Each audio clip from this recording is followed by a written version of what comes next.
Hey, 7th grade. This is a video for anybody who might have missed our lesson on January 4th. We went over our study guide because this week is test prep week. Everything is on the Canvas page for January 4th, or the week 19 it'll say, under modules.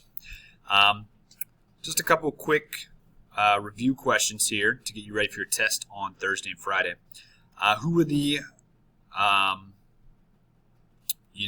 the founders, or who were Romulus and Remus? Remember, we were talking about those were the guys with the mythological founders of Rome. Which brings us to, hey, explain the mythological founding of Rome, or that story. Okay, remember the boys were thrown in the river by their evil uncle. A she-wolf found them, or mother wolf found them and raised them. A shepherd saved them.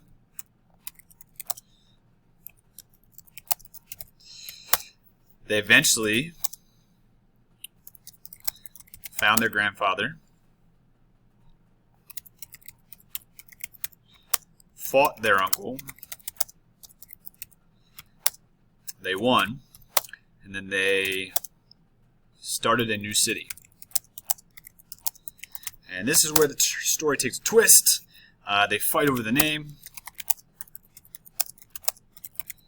and Romulus kills Remus, or kills his brother. So, names the city Rome. Now, we know that that is the myth, right? So the made-up story that the Romans used to tell. And that really, it didn't go down like that. That brings us to the Etruscans. Etruscans, what kind of government did they have?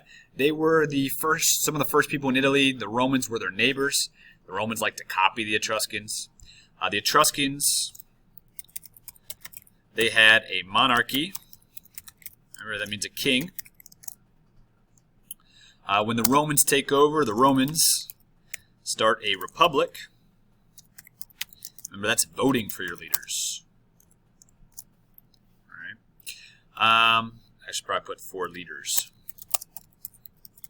Probably be helpful.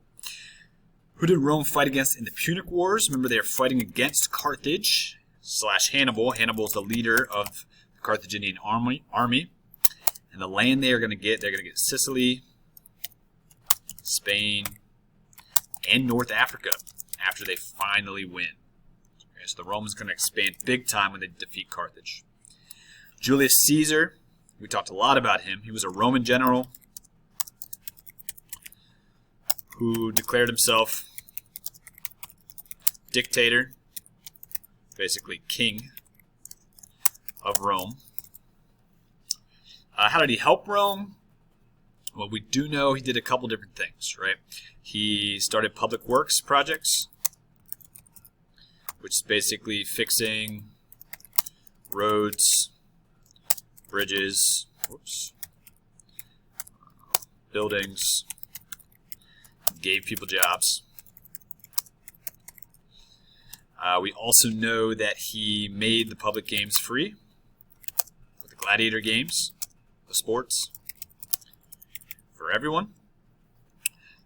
He also gave ex-soldiers or veterans land, so that was really nice. Allowed them to be farmers. He's going to expand Rome. He's going to win lots of territory.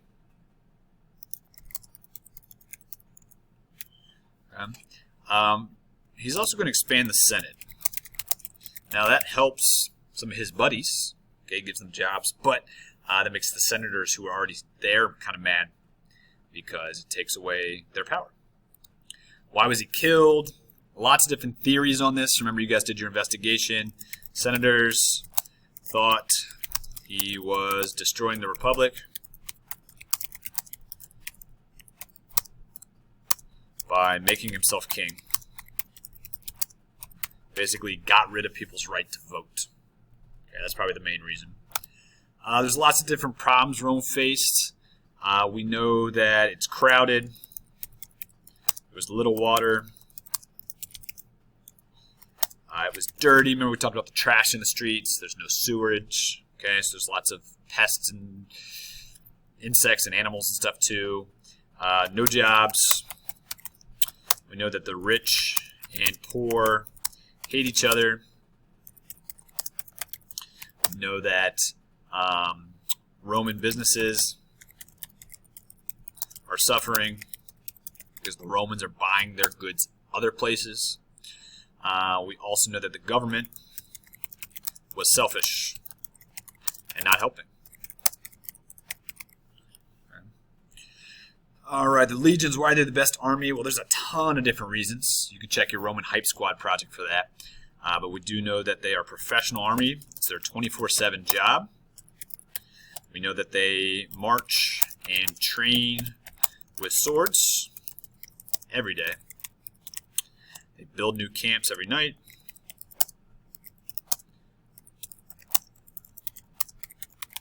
We know that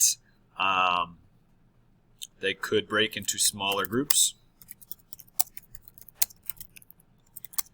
which made them faster and gave them the ability to attack from other sides, or multiple sides.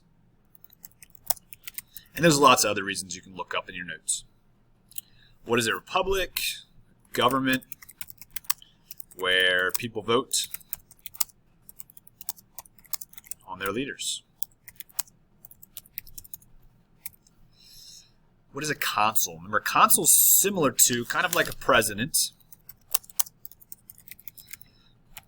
They can approve the laws written by the Senate or veto them, which means to say no. So kind of like the president. What is a senator? I'm just going to take this whole question and move it down to the next page. They're the ones who are writing the laws, the lawmakers. Writers, they write the laws. Why did the farmers move to the city? Remember, we talked about this. You guys did your whole script between the cousins. Okay, the farmers moved to the city. We know that Hannibal burnt the fields to try to get the Romans to come out and fight him. The farmers were too poor to fix them.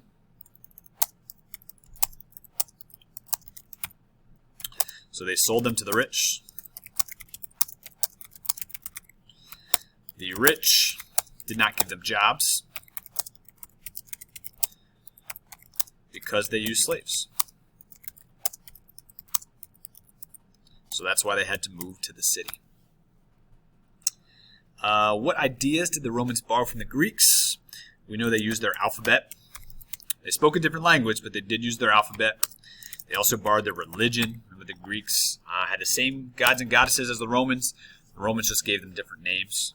Okay, and then some architecture or building methods. Not all, but some. What modern countries did the continents, countries and continents did Rome control? Well, if we're going to give a list of modern countries, we know Italy's where they started. We know they expanded to Spain. We know that they expanded to Egypt, Algeria, I believe.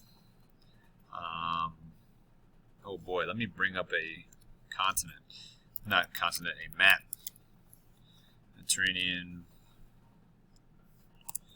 And we're going to go map. Because there's a lot of them. Oh, let's see. This one looks like a good one. All right, let me zoom in. They're also going to take over Greece and France, Morocco, Tunisia. Let me add these here. Greece, France, Morocco, Tunisia. Where else? Libya, Albania, Switzerland, Germany, all these guys up here as well. Okay, so you could add a ton onto here. Portugal, even the Great Britain at one point. And then those are the countries. I'll put that there. And then if we're just going to go continents, remember continents are bigger than countries. They got countries inside of them. Okay. They're basically going to get Europe and Africa and then parts of Asia. Asia's really big, so they didn't get very far into Asia, but they got a little bit. Okay. All right, what ideas did the USA borrow from the Romans? A couple different legal ideas. We know that checks and balances, having different people, basically different people in the government, have different powers. So not one person gets too strong. We also know that we borrowed our 3 branches of government. Kind of idea that goes with the checks and balances. So judicial, that's the judges and stuff. Executive, ours is president, theirs was consul and tribune. And then legislative, they just had a Senate. We have a Senate and House of Representatives. Okay. We also have innocent until proven guilty.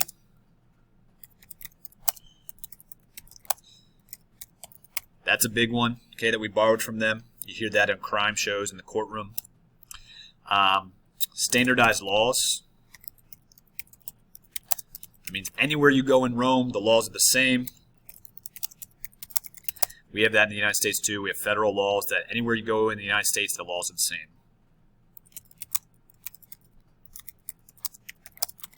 So those are kind of the big ones. There are a couple other little ones you might find in the notes. All right, and then finally, what were the major differences between the patricians and the plebeians? Let me bump this down to the next page. Well, we do know that the patricians, they are the rich people. Okay. They used to be the only government workers.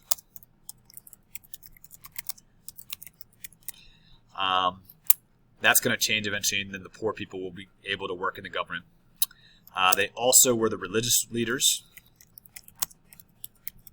at the time. They lived in places, we're going to get to their houses next unit. Plebeians, I always spell this wrong, so I got to double check. These are the poor people. Okay. They often worked in the army. They could be slaves if they fell into debt, couldn't pay their bills. They were not allowed to marry patricians or rich people. And there's one more I'm thinking of. Oh, they had to pay a lot of taxes. They had to give a lot of their wages to the government. Okay. So those are kind of the big differences. There's going to be a lot of tension. They're not going to get along or work well together. Okay. So that should help you with your test, help you fill in your study guide, and then this will help for Tuesday as well. Some of the tougher questions I kind of covered on here as well. So, all right, folks, if you have questions, need help, need any of the slides or notes, check out Monday on this week, or you can email me. All right, thanks, everybody. Have a good one.